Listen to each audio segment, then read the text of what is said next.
Civil पीडिया में आपका स्वागत है। बिना टाइम गवाए let us start.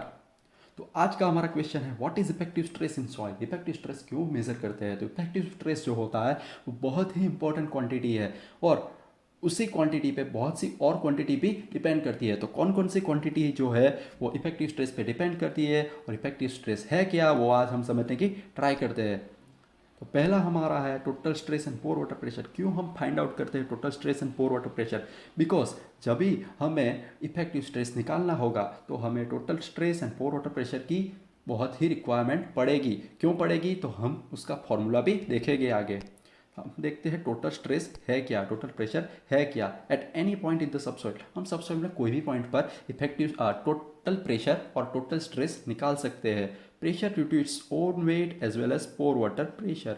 Pressure due to its own weight, own weight क्या होता है कि जो सॉइल पार्टिकल होता है, सॉइल के कारण जो भी ओन वेट होता है सॉइल का, प्लस पोर वाटर प्रेशर जो होता है, तो उसके कारण जो प्रेशर डेवलप होता है उस पॉइंट पे, उसे हम बोलते हैं टोटल स्ट्रेस। सरचार्ज अप्लाई होता है तो सरचार्ज को भी हम कंसीडर करते हैं टोटल स्ट्रेस में। अब क्या है, only importance to find effective stress. Effective stress जब भी हमें फाइंड आउट करना होता है, डिटरमाइन करना होता है, तो उस टाइम पर हमें टोटल स्ट्रेस की रिक्वायरमेंट होती है। पोर वाटर प्रेशर क्या होता है? तो पोर वाटर प्रेशर जो है at any point same in all the direction.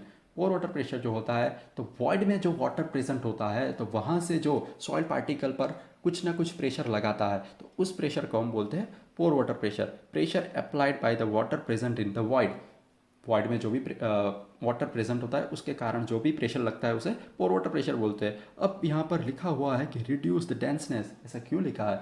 तो जब भी पोर वाटर प्रेशर लगता है तो वो सॉइल पार्टिकल के जो कॉन्टेक्ट एरिया होते हैं उसे रिड्यूस करता है, और कॉन्टेक्ट को रिड्यूस करने के कारण वहाँ पर वॉइड रह जाते हैं, और वॉइड इंक्रीज होने के कारण उसकी डेंसिटी कम होती है। अब इंक्रीज द कंप्रेसिबिलिटी, तो वॉइड जब भी बढ़ेंगे तो उस टाइम पर उसकी कंप्रेसिबिलिटी भी बढ़ेगी। तो ये आपको ध्यान में रखने की चीज़ है कि पोर वाटर प्रेशर जो होता है वो डेंसिटी डिक्रीज करता है। अब हम देखते हैं कि what is effective stress. Effective stress जो होता है pressure due to the contact surface of the soil particle. Soil particle के जो कॉन्टेक्ट सरफेस एक दूसरे के जितने नज़दीक होंगे उसके कारण जो इफेक्टिव स्ट्रेस जो होगा वो इंक्रीज होगा, इंक्रीमेंट होगा इफेक्टिव स्ट्रेस में। डीराइव क्वांटिटी है। डीराइव क्वांटिटी क्यों बोलते हैं कि जब भी हमें इफेक्टिव स्ट्रेस फाइंड आउट करना होता है तो हमें total stress and pore water pressure की रिक्वायरमेंट होती है। ऐसा नहीं है कि कोई इक्विपमेंट के थ्रू हम इफेक्टिव स्ट्रेस को मेजर कर ले। इंक्रीज द डेंसिटी, जब भी इफेक्टिव स्ट्रेस बढ़ेगा तो इफेक्टिव स्ट्रेस के कारण क्या होगा कि पार्टिकल, सॉइल पार्टिकल एक दूसरे के नज़दीक आएंगे और उसके कारण क्या होगा कि इफेक्टिव स्ट्रेस बढ़ेगा। डिक्रीज द कंप्रेसिबिलिटी, कंप्रेसिबिलिटी उसके कारण क्या होगी? डिक्रीज होगी, डिक्रीमेंट होगा कंप्रेसिबिलिटी में। और डिक्रीज द वॉइड रेशियो, अब कंप्रेसिबिलिटी डिक्रीज हो गई तो वॉइड तो कम ही हो गए, तो उसके कारण हमने लिखा है कि डिक्रीज द वॉइड रेशियो। अब हमने बात की कि कौन सी क्वांटिटी जो इफेक्टिव स्ट्रेस पे डिपेंड करती है। तो पहली है शियर स्ट्रेंथ, दूसरी है कंसोलिडेशन सेटलमेंट, और तीसरी है बेरिंग कैपेसिटी। जो ये तीनों जो क्वांटिटी है वो सॉइल के लिए बहुत ही इंपॉर्टेंट है। तो आप देख सकते हो कि इफेक्टिव स्ट्रेस पे डिपेंड करती है ये तीनों क्वांटिटी। तो आपको याद रखना है कि ये तीनों क्वांटिटी जो है वो इफेक्टिव स्ट्रेस पे डिपेंड करती है।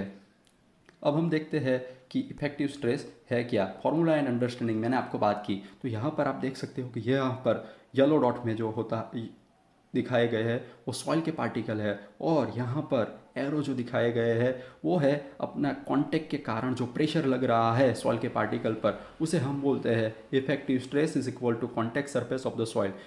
जहाँ पर भी कांटेक्ट सरफेस ज़्यादा होगा वहाँ पर इफेक्टिव स्ट्रेस ज़्यादा होगा। अब पोर वाटर प्रेशर आप इजीली फिगर में देख सकते हो। तो पोर वाटर प्रेशर करता क्या है? तो जो होता है उसे सरफेस, कांटेक्ट सरफेस को डिक्रीज करने का काम करता है पोर वाटर प्रेशर। सॉइल पार्टिकल को एक दूसरे से दूर ले जाने का काम करता है पोर वाटर प्रेशर। तो जब भी पोर वाटर प्रेशर ज़्यादा होगा तो हमारा इफेक्टिव स्ट्रेस कम होगा। तो आप यहाँ पर से समझ सकते हो, मैंने आपको बहुत ही क्लियर दिखा दिया है यहाँ पर। अब क्या होता है, sigma is equal to sigma bar plus u उसका फॉर्मूला है। तो सिग्मा क्या है? तो टोटल प्रेशर है। सिग्मा बार क्या है? तो इफेक्टिव प्रेशर है। एंड यू क्या है? वो जो है वो पोर वाटर प्रेशर है। तो आप यहाँ से देख सकते हो कि जब भी हमें इफेक्टिव स्ट्रेस निकालना होगा सिग्मा बार, तो हमें चाहिए टोटल प्रेशर एंड हमें चाहिए पोर वाटर प्रेशर।